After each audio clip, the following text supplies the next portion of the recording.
August 31st marked the 125th anniversary of the Sault Ste. Marie Public Library.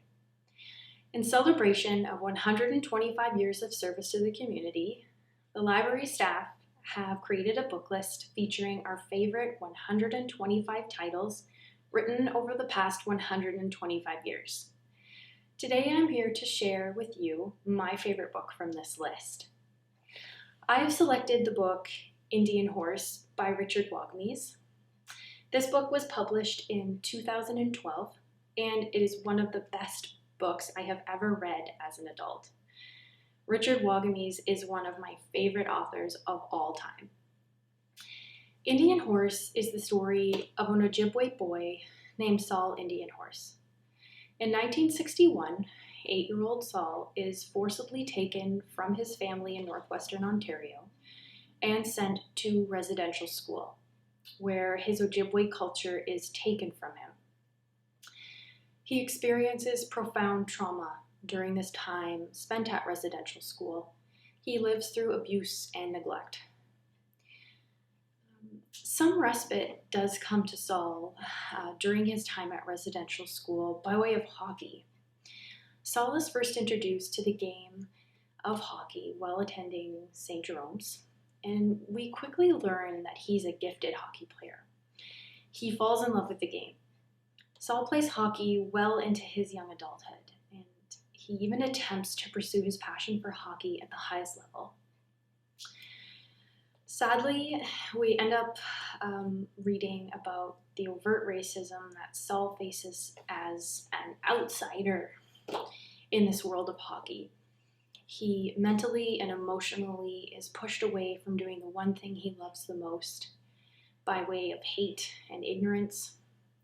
His spirit is damaged. While battling cultural alienation and displacement, Saul struggles with his identity. Eventually, we do see Saul get his spirit back. I chose to share this book because it was one of the first books I read as a young adult that completely altered my perspective. I cried many times while reading this beautiful novel. Richard Wagomey clearly and honestly writes Saul's painful story, and Wagomey paints the story for his readers. In Indian Horse and in much of other Wagomey's writing, he addresses the historical and current social issues affecting Indigenous communities in Canada. Indian Horse moved me to learn more about Indigenous culture, residential school, and truth and reconciliation. Indian Horse was a finalist in CBC's Canada Reads in 2013, and it was also adapted into a film in 2017. Richard Wagomey has a remarkable life story that should be shared.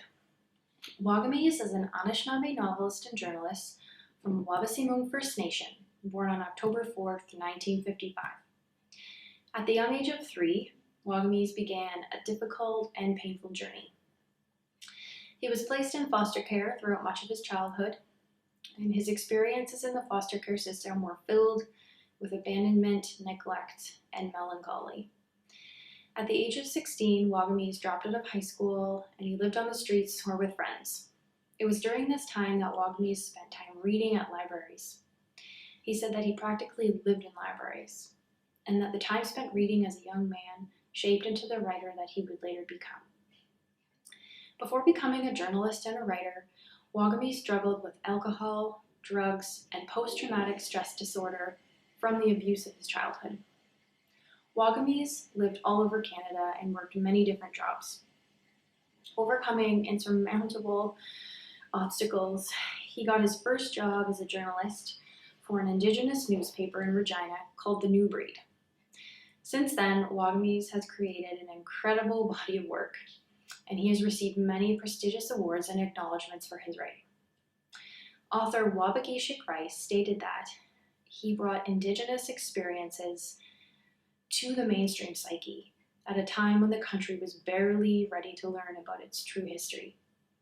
With his succinct, powerful telling of these stories, Richard once again found a way to help readers of all backgrounds connect.